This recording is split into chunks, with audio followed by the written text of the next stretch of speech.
Welcome, everybody. We're back with a new edition of Take a Virtual Vacation. Hope everybody's 2022 has started off well. Can you believe it is already the middle of March? I know it's flying by.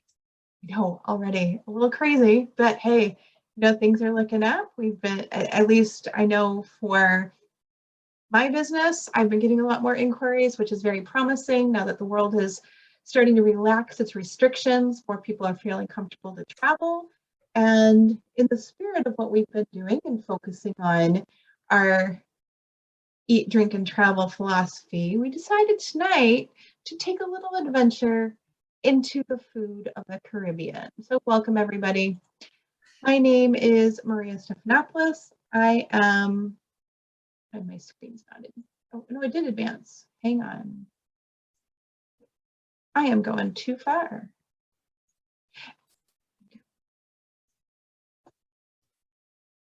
There we go. I apologize. It works in practice, not always. It's been a full 2 months since we've had one. So I guess we should say something too about how we decided to hold these every couple of months now because travel's back, and we are meeting in person now. I know Maria's been having in-person meetups, and so have I, but in the spirit of continuing to have educational webinars about destinations, Maria and I decided that we would continue to have these at least once every couple of months or once a quarter. And so that's why we're having this one here now in March. And so we appreciate anybody who's still registering, and we welcome them to continue to watch our webinars. Yeah, this one's going to be a little bit different. Like I said, we don't have a vendor with us. It's just going to be us talking about some of the food and food festivals and things you can do in some of the Caribbean islands. Again, Maria Stephanopoulos with Ingenious Travel. I'm based in the Tampa, Florida area, and Candace is with State Balance Travel in the Detroit, Michigan area. As we mentioned, and Candace mentioned, we've been doing some in-person things as well. And you can find Candace's group of Eat, Drink, Travel Detroit on Meetup, and mine is Eat, Drink, Travel Greater Tampa Bay on Meetup. You can also find us, we have a couple of Facebook groups. Take a Virtual Vacation at Eat, Drink, and Travel.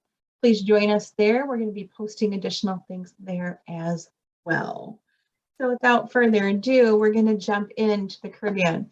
And so you're going to see this map come up a few different times tonight, and we'll be highlighting the different countries, or island countries, I should say. And we're going to start with, that's the four that we're covering tonight: Cayman Islands, Jamaica, going very far east to St. Martin, and then coming down south to Aruba. Now, before we get into the actual destinations, you might be wondering, when you hear Caribbean food, well, what does that mean? What that means is that it's very much a blending of all sorts of different kind of foods to create the flavors that you find in the Caribbean. So on the island, you'll find traditional restaurants too, just like here in the States, we have Greek restaurants, Italian restaurants, Indian restaurants, etc. You'll find those there as well. Not as plentiful as you do here, because they really do boast a great flavorful meal when it comes to what they call their Caribbean food. Some of the dishes you'll see throughout the Caribbean are the same. However, if you taste them from island to island, they may have some different spices in them to make them uniquely theirs. And as far as the kind of food you will find, these are their staples: rice, beans, cilantro, bell peppers, chickpeas, tomatoes, sweet potatoes, and coconut. Now, the two items that are on this list that may not resonate with you are plantains and cassava. For those of you who don't know what a plantain is, think of a banana. The picture in the background are plantains, and they look just like bananas. They grow the same way as bananas, but they have a bit of a different taste. Now, cassava is a root vegetable, so you're going to think like a potato. It is definitely their main starch. Now, wheat does not grow in the Caribbean like we're used to here in the States or finding over in Europe. And so they need that binding agent flour to make their breads and other pastas and,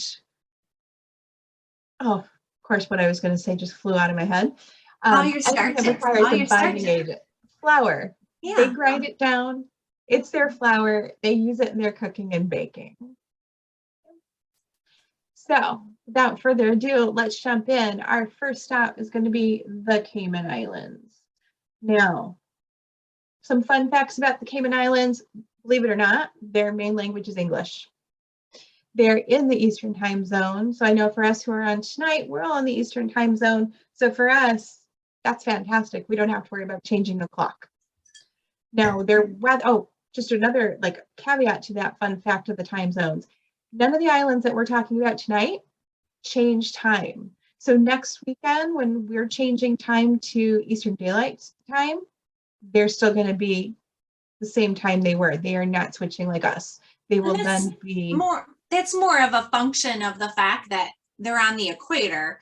Those of us in the northern, part of the hemisphere, our light and dark is not as great as theirs. So, it makes sense that they wouldn't have that. True, but at the same time, like here in Florida, they're talking about getting rid of the time change. So right. They're looking at keeping it the same all year round. So there are some other states that are talking about that as well. And that makes sense for southern states in the US because again, here in Michigan, it gets dark at 4:30, 5 o'clock, when you get to October, November. So that's why they instituted the whole daylight savings time to help the kids, that are coming off the bus and so on and so forth. At least that's what they told us. Right. But I just, I do find it interesting because we're so used to having that time change. Like here in the States, it's only mountain time that doesn't change. So, just like with that kind of messing with people when they're trying to figure out if they're calling somebody in Arizona, well, what time is it? Is it 2 hours or 3 hours different, depending on the time of year? The one thing with the Caribbean is you're going to find that their times don't change. For them, it's constant. Weather for the Cayman Islands. So February is going to be their coolest month, but cool does not mean cold. We're talking about 70 degrees, maybe 65 for the low. Mm-hmm. Their high is going to be in the upper 70s. That is amazing weather. Now their humidity too is going to fluctuate depending on the time of year, as low as 68% up to 92% in the summer. They follow hurricane season just like we do here on the East Coast, being June through November. Now their rainy season, however, is May through October. And they have similar rain to what we do here in Florida, where we're going to hear rain in the forecast, but it might be 20 minutes to an hour, and then that's it. Now, don't get me wrong, you'll have some days where you're going to get a lot more rain just because of whatever front is coming through, but that is the exception, not the norm.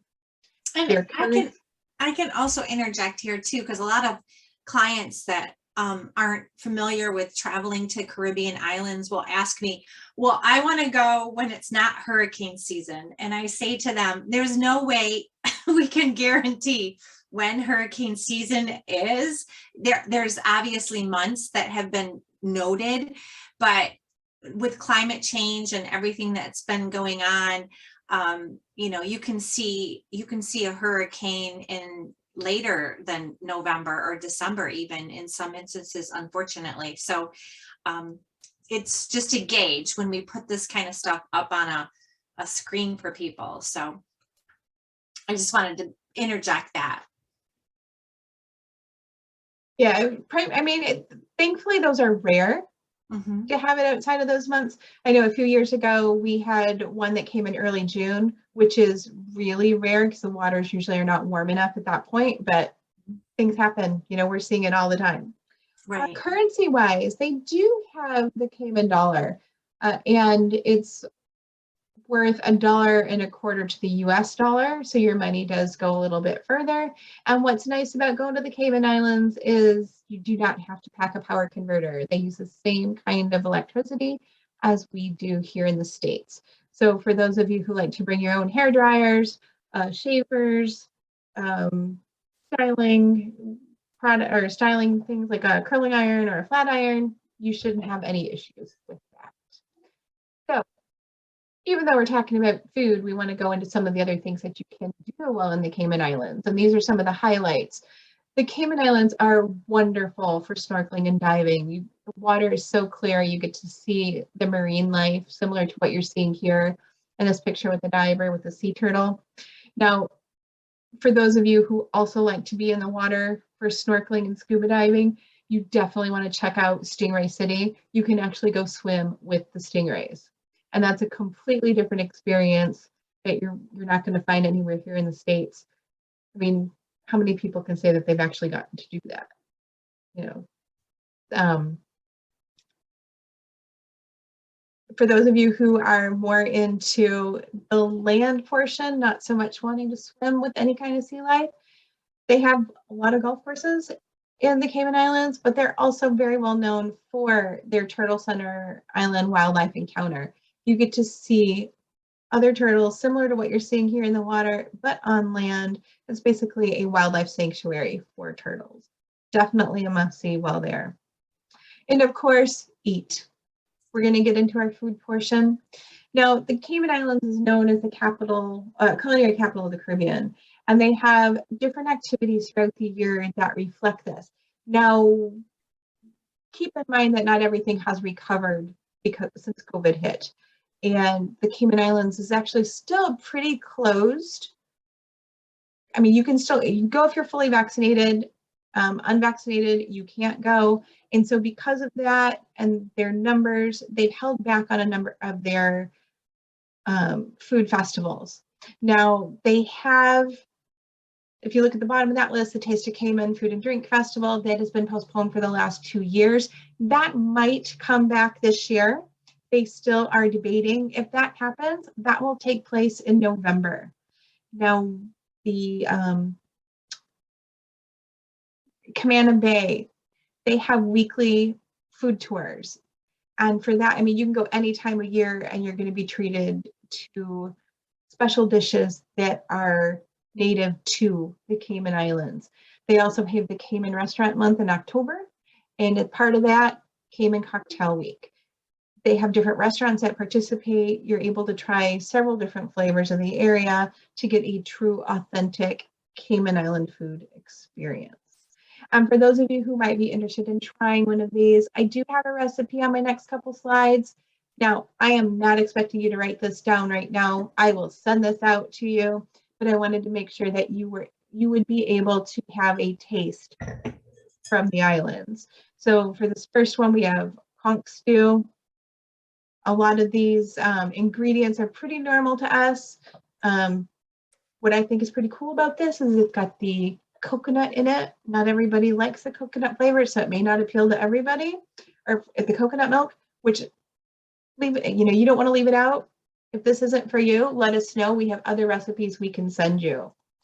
Again, just after those ingredients, this is what you need to do to prepare it. It's actually a pretty quick fix, and it's extremely tasty. Moving on to our next part of the Caribbean, we're coming south to Aruba. One of my faves. Where'd you stay when you were there? So I was at the DV Resorts, and I've also stayed at the Hyatt property. Very nice. Now, one thing that people don't really know about Aruba, because the Caribbean is so well known for its all-inclusive properties, most of the properties on Aruba are not all-inclusive. Right. A lot of them where you can get a breakfast plan or you can buy a meal plan at the hotels. I don't really recommend that though. I don't either. There's so many fantastic restaurants and they're all like within a small little area. So like we stayed at the southern end and we would walk at, during the evening down, and we tried different restaurants every night, and it just was fantastic. There's every kind of food you could ever imagine there. If you're big on Italian, you can find Italian. If you want Greek food, you can find Greek food. If you want Caribbean food, there's Caribbean food. I mean, it's just a plethora of every nationality. It's like a hodgepodge. Yeah, and most of the areas there are walkable so that you don't need a car. You're not going to be stuck in a resort like you do in some of the other islands, or even going to Mexico where, you don't want to venture off. This is an area or an island that you do want to explore. And many of the restaurants will have, or many of the resorts, will have little shuttles. And they're like little golf cart shuttles with multiple, not like your 2-person golf cart, but like a golf cart shuttle that will take you from one part to the other. And so it's really, really easy to get around in that main area. Yeah, and for some of you who may not be aware too, depending on where you are on the island, on a very clear day, you can see Curacao and you can see Venezuela. Mm-hmm. So some more fun facts. This is Aruba. So their main 2 languages are Dutch and Papiamento, but you will find English widely spoken on the island as well as Spanish. Now, for their time zone, because they're further east, they're in what's considered the Atlantic Standard Time Zone. They again do not change time. They are currently an hour ahead of us. We will be on their same time after we switch to daylight savings time. Now their weather, because they're further south, averages 81 to 84 degrees year round. And you're talking about very warm weather. They have similar humidity ranges. Their winters are going to be a little bit less humid. Now remember though, because they're so close to the equator, you're not going to feel the differences like you would going between hemispheres. And their motto is wind, sand, and sun. So those of you who don't, like to go to tropical places because of mosquitoes, can I just interject? I'm the mosquito queen. Like they all come to me. My mom would always say, "You're sweet to them, Candy," quote unquote. But because of the wind, you're not going to have those kinds of issues like you would in like a Costa Rican or Belize type place. Yeah, no, and that's huge. I, like you, am a mosquito magnet. I don't want to go where I'm going to be a buffet for mosquitoes. Now, and notice there's nothing that's mentioned about the hurricane season on here. And Maria, share with them why that is. Because they are not in the hurricane belt. Right. So this is a place that you can feel comfortable going through the standard hurricane season. Again, that's June through November. And you can go enjoy no matter what time of year. Some people are very leery about going to the Caribbean, especially in September, October, where that's been more of our peak hurricane season. Mm-hmm. And you can go there with, it'll be a fluke if it were to happen, but they almost never happen in Aruba. Mm-hmm. Their driest months as well are March through May. So if you're somebody who really wants to, if you're rain averse and want to not be where it's going to be rainy, this is the perfect time to go is our spring. Their currency is known as the florin, and their exchange rate is almost $2 to our $1. So your money is going to go a lot further with local purchases. And gratuity. So when you have your gratuity and you use US dollars, they're gonna appreciate you using US dollars when you're tipping. Yeah, definitely. So I tell my clients that the money goes farther. Mm-hmm. Yeah. And then as far as electricity, you do need an adapter converter. The voltage there is 127, and the last thing you want to do is take one of your electronics and fry it, especially if you're trying to plug in and charge a cell phone. Mm-hmm. So moving on to top 5 things to do in Aruba. Snorkeling is very big there with the shipwrecks. You can, there's a lot to see under the water, whether it's for the sea life or the shipwrecks. Mm-hmm. Windsurfing and kiteboarding is another very popular sport around the island. You can also walk through the mangroves and swim in the Spanish Lagoon. And then you have the, I'm going to mispronounce this, Bushirabana ruins, where you have natural swimming holes. So you can be going out for a hike, decide to cool off, jump in for a few minutes. The water's wonderful. It is so much fun. You can do this with families. You can do this as a romantic couple. I've done both. Chris and I always do our annual romantic trips in the Caribbean. So that's why I've been to so many.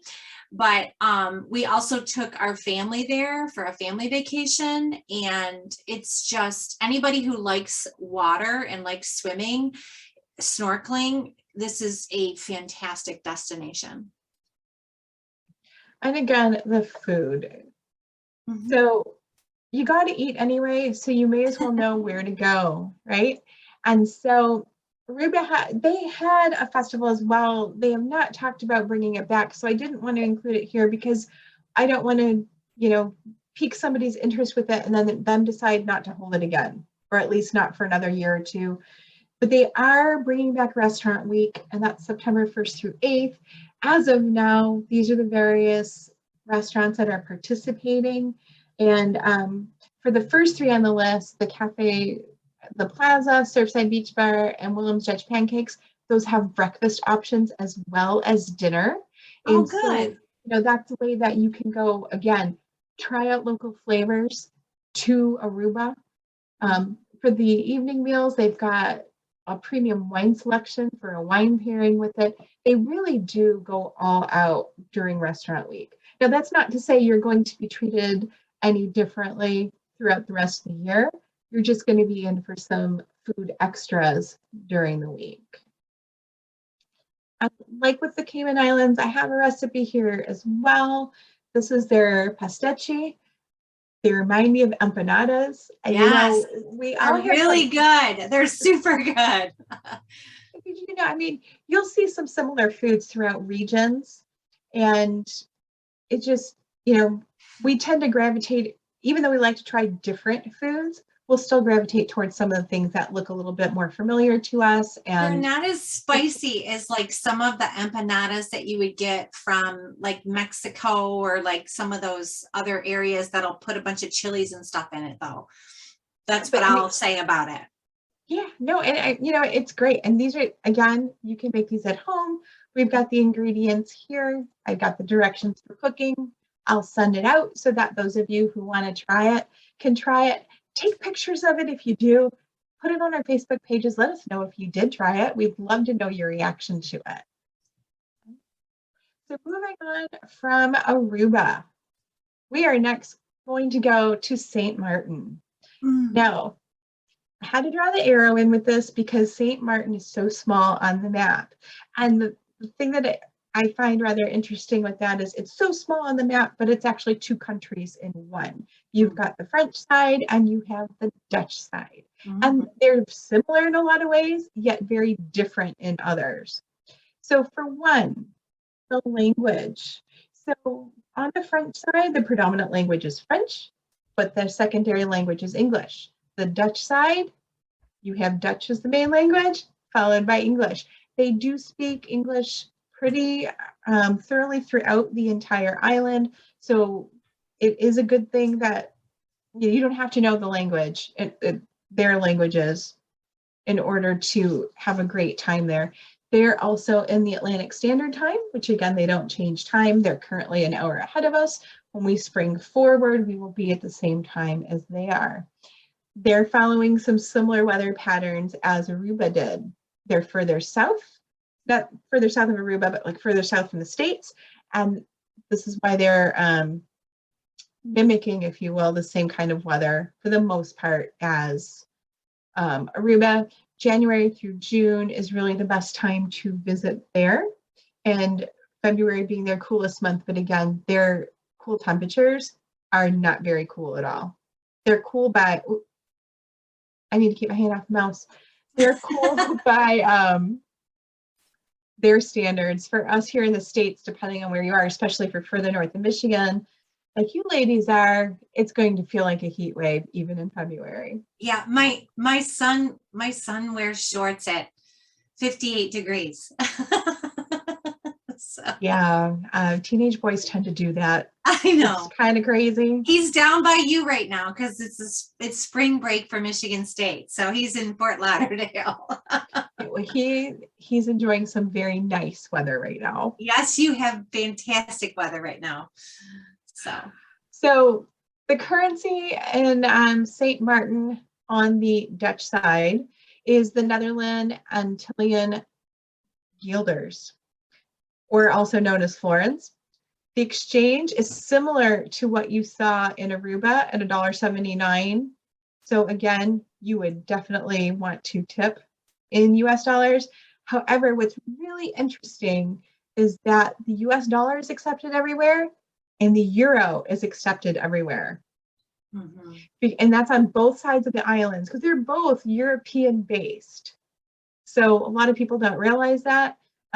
Now, St. Martin on the Dutch or on the French side, the euro is best, followed by the US dollar. Well, yeah, so, the euro is actually stronger than the US dollar. So, of course, they would prefer a better exchange. Yeah, because you're looking at, well, I mean, and right now, though, too, because the euro is so close to the dollar. Yeah. You're only looking at about maybe 30 cents different on the dollar between the two. Sure. As of right now. I, as a Michigander and always going to Canada, the 30 cents makes a difference either way. Well, it adds up. It does add up. That's for sure. That really does. Because sometimes their dollar gets higher than ours and vice versa. Right. No, it does make a difference. And it it does add up. Electricity. Now, this is also where I find it pretty interesting because, again, same island, just two different countries. So in St. Martin on the French side, you don't need a power adapter or converter. It's the same as here in the States. But the St. Martin on the Dutch side, you do. So, if you're planning to visit, you may want to consider staying on the French side of the island. You can very easily go to the Dutch side of the island on the same trip if the island is not that big. Mm-hmm. And this way you're not having to worry about the converter or the adapter or anything else to make your stay more comfortable. And what I found very interesting when I was there in 2019 is the French side of the island is aggressively working to put all of their power lines underground. There was so much construction when I was there in 2019, and that was because all of their electricity was pulled, very similar to here in the United States, where the electrical lines are on these giant poles running from, every 400 feet or 500 feet, whatever it works out to be. And because of the hurricanes and things that come through so often, the French side was diligently working to invest in their infrastructure and move all of those wires from above ground to underground, so they weren't going to be without power for months and months and months in the event there was a hurricane. So hopefully they've advanced in some of that so that when and if a hurricane does come through, it doesn't devastate the hotel and tourist industry for months and months and months. Exactly. So 5 top things to do in St. Martin. Now I combine the two because, again, you can go back and forth between countries so easily there because it is all on one island. So you do have the two countries on one island. They've got beautiful areas to hike and bike ride through. It's very walkable. You want to, if you want, you can touch the belly of a 737 by going to Maho Beach. Yeah, these people are crazy. Can I tell you? You mean you didn't do that? No, I was at a little tiki bar, like probably 3 football fields away from this picture. And these people were like literally getting blown into the water. It's dangerous. They tell you there's signs everywhere. I'm like, okay, whatever. Well, I guess it really does depend on the kind of experience you want while there. Right. You want to get whacked into the sand on your face? Go for it. Although, I guess it would be kind of funny to see. I mean, well, we saw it. I have videos of my own I could have shared with this, but Wonderful. For those of you who are into rum, rum is very big within the Caribbean islands. So there's a Topper's Rum Distillery Tour. That's a very fun activity to do. I'm saying that now, I don't know if everything is staying the same post-COVID. I have not heard of anything being different, but you never know. And unfortunately, I don't have an update on that. But again, biking through the towns, it's a great way to get through if you don't want to rent a car. But again, everything is pretty much right there for you to see and experience. Again, you could stay at an all-inclusive here, but I'm sure Candace can tell you as well, going to the local restaurants is what you want to do to really experience. It really is. I mean, unlike your Cancun, Mexico type destinations where they're big compounds where you don't want to leave kind of thing because it's all inclusive and it's a huge area. This country isn't that big. And so to try to get out and experience a lot of the local cuisine is really part of the journey and experience of St. Martin. And you're going to get a completely different experience and vibe on the Dutch side than you do the French side. And the couple of times I've spent time on both sides of the island, and it's really a different experience. So, you know, I would advise anybody, if they have the opportunity and they're going to go, you know, for a solid week, maybe do 3 nights here and 4 nights there or something like that, just to experience the different, you know, things that they have, the different resorts and food and that kind of thing. Hey, there's a different vibe, even though it's the same island. Yeah, very much. So one of the things that St. Martin is noted for, and this is on the French side, is their Le Festival de la Gastronomie. Now, it was postponed the last 2 years, 2020 and 2021. I have heard they did have it in 2021. They are having it again in 2022. It is going to be in November, but they have not released the dates yet. Mm-hmm. So, but I do know that this is happening. And what's really cool about this is you have all these restaurants basically that are competing. So you're having multiple menus to pick from. The restaurants compete to see who's the best restaurant on the island through this. And so they want as many people as possible to enjoy the food, because basically then you are voting for them. They have cooking workshops, so that will be held at the various resorts, and you can actually go in, you put on an apron, participate in the cooking workshop, bring home a few more recipes with you. And what I think is really cool too, is they have a high school culinary competition, and this allows their local high schoolers who want to get involved in the hospitality industry, especially for culinary arts, to practice. They're going through this, they're becoming chefs while still in high school, and then they're competing, and they're being similar to what the restaurants are doing, but the kids are competing at their level for they can get scholarships. Sometimes they're getting job offers from this, which is really cool, because again, it's a way to involve the younger generation into tourism, which is one of their main revenue streams for the island. And that side of the island is very, very French culture. I mean, a fun fact that I learned when I was on a tour, when I was there the last time in 2019, is that when you pick up the phone, you can call France, like a direct call. It doesn't cost extra. It's not long distance. Right. Well, it's like calling Puerto Rico from here. Right. But people think, especially those of us in the United States, we're like, oh, well, this is a different country. Not to them, not to the French. And I think that's why you see this huge culinary influence too on this side of the island, because, you know, the French are known for their food, right? I mean, exactly. The baguette and, you know, Paris food and everything with sauce, and it's wonderful. Exactly.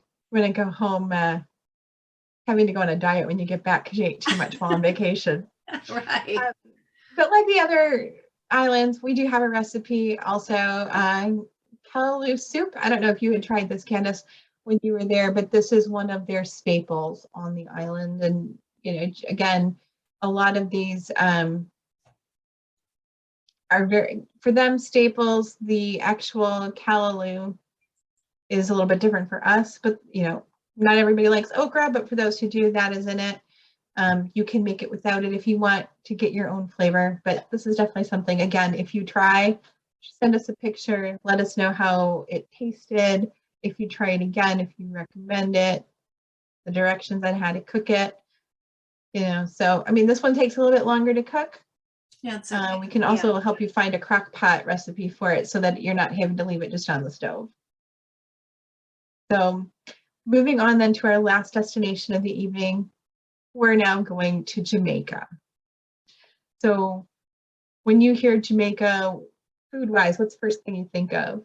Jerk. Exactly. We'll get to that in just a second because there's actually a jerk festival in Montego Bay. But fun fact. Yeah, I also think of goat. Funny you should say that. Yeah, you haven't seen the slides yet, so that's what I think of. Very good. The languages are French, Dutch, and English, believe it or not, in Jamaica. So they are also Atlantic Standard Time. Their weather is very similar to what we've seen with the other islands. Their weather here is more in line with Grand Cayman because they are actually just a little bit southeast of Grand Cayman.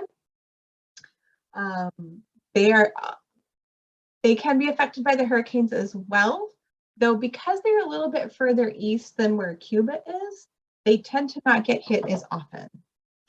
So their hurricane season is technically the same as ours here in the United States. And the best time really to travel to Jamaica is January through June. Less rain and very comfortable temperatures. They have the Jamaican dollar, which is worth about it's $1.50 to equal one of our dollars. And their electricity is the same as the US and Canada, so you do not need to bring a converter. So, things to do in Jamaica. Scuba diving in Port Royal. Again, beautiful wildlife, sea life. They have some other wrecks and things off the coast that you can see there. Whitewater rafting, very popular in Jamaica. Swimming with the dolphins as well, and spelunking through the limestone caves. I don't know if you've done any of that when you were in Jamaica, Candace, but so I did the scuba diving and the swimming with the dolphins, but not the limestone caves. My husband also jumped off the cliffs at Rick's Cafe because he's a daredevil. I'm not. I would never do that. I would be afraid of hitting something sharp. But there's tons to do there. Tons to do. I do want to go back to do the caves. I definitely want to do that. But a lot of times too, when you hear of Jamaica, people are thinking of the falls, the Dunn's River Falls only. But the whitewater rafting through there is amazing. You don't usually think of that with Jamaica. So we did the falls and the zip lining, but I'll tell you, if you like zip lining, call me about Costa Rica. You have never zip lined until you go 1 meter on a zip line over the canopy in the clouds of Monteverde. That is zip lining. Well, so these are, in other words, you're saying these are the baby steps to get you ready for that. Yes. If you've done Costa Rica, don't bother with Jamaica. If you've never done zip lining, good for start. Zip lining. That doesn't mean you don't go to Jamaica. Right. But if you're in Jamaica and you've never zip lined, go for it. If you've been to Costa Rica and zip lined, skip it and do the caves or something else. Good to know. So that brings us then to the food. So they have a few different festivals as well in Jamaica, very well known for their food. The biggest one being the Jamaica Food and Drink Festival. I'm hearing it is coming back November, December. It's usually the last week of November into December. I have not heard actual dates yet for this year, but I will let people know as soon as I do, because again, it's fantastic. They've got the different menus, I think I made a mistake on the slide. I have to check that. But it's very, because that's what they had for the other. Yeah, I made a mistake on the slide. But they have a lot of fun food and drink activities. It's a big festival, the theme being the food and drink while there. Again, the Montego Bay Jerk Festival in August. And then they have the Port Royal Seafood Festival in October. The Seafood Festival is usually the third Monday of October. And this year for the Montego Bay Jerk Festival, I've heard it's going to be August 1st, but I don't know if that's 100% true. And I will get updated information to everybody on the Food and Drink Festival in Jamaica. I can't believe I did that. Oh, don't worry. We'll fix it. We'll figure it out. I'll fix it. Let us know. Let us know.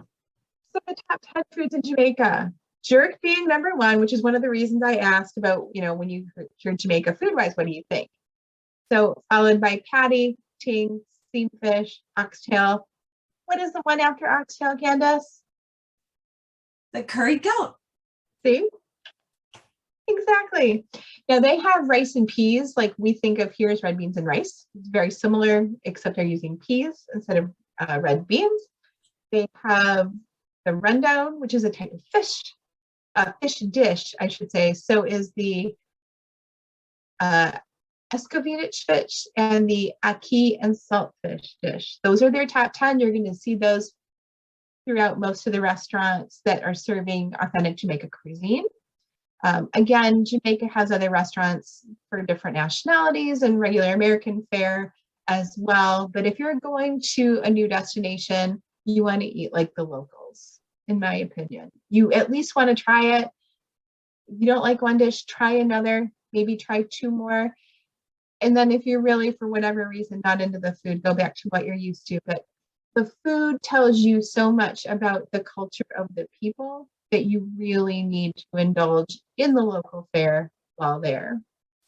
Again, I have a recipe for you for the Jamaica pan-seared salmon. Just the ingredients followed by the directions. And then that wraps up our journey through 4 islands within the Caribbean and their food. Any questions?